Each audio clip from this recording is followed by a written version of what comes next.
Wait, what if the pill you've been trusting to fix your sleep isn't the real problem at all? And what if the headline you saw about melatonin and heart failure completely missed the truth? Because here's the part nobody tells you. Melatonin isn't ruining your heart, but the way most people are using it, that's where things quietly go wrong. Let me explain. A few months ago, a massive study made waves, linking melatonin to higher risks of heart failure, hospitalizations, even death. Sounds terrifying, right? But pause for a second.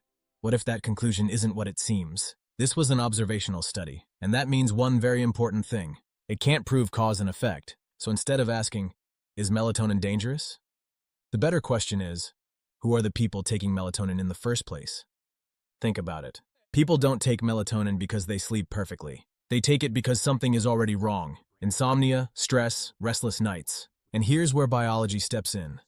Poor sleep itself has been directly linked to heart problems.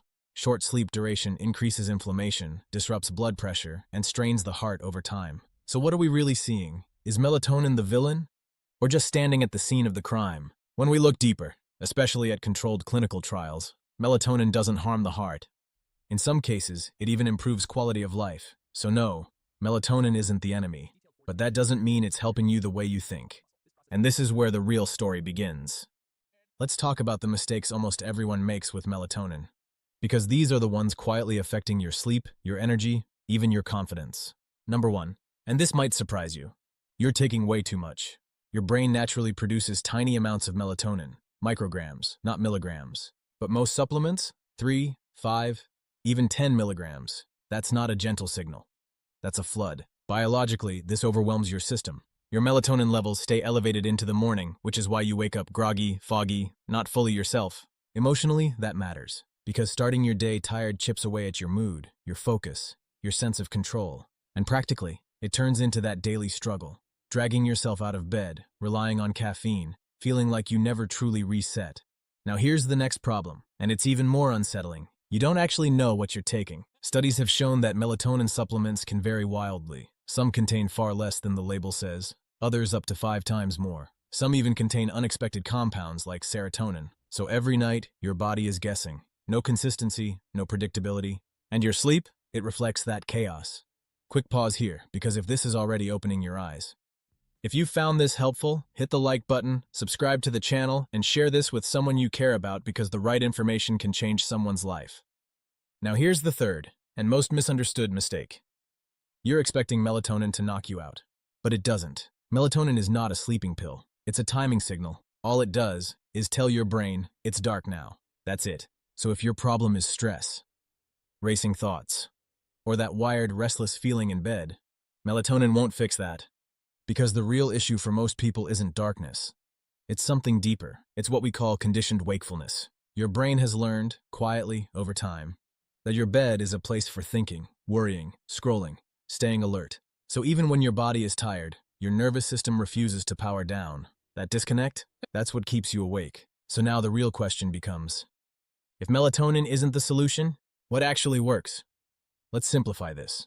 Better sleep doesn't come from forcing it. It comes from aligning your body. First, your morning matters more than your night. Wake up at the same time every day. Yes, even weekends.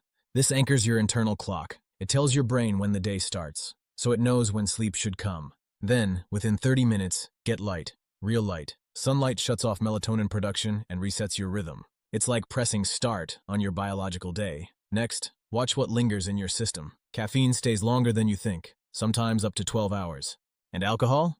It may make you drowsy, but it fragments your sleep, keeping you from deep, restorative rest.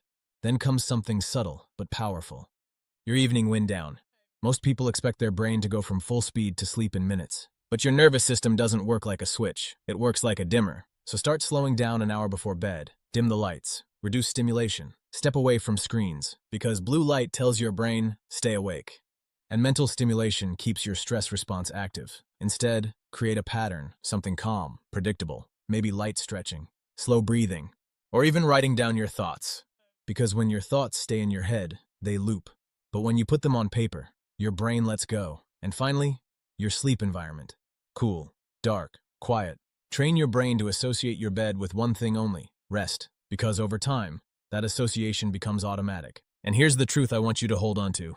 You don't need to fight your body to sleep better. You need to work with it. Small changes, consistent ones, can rebuild your sleep from the inside out. And when your sleep improves, everything changes. Your energy, your mood, your confidence. And you don't need to depend on a pill to feel like yourself again. Start small, stay consistent. Because real sleep, the kind that restores you, is something your body already knows how to do. You just have to guide it back.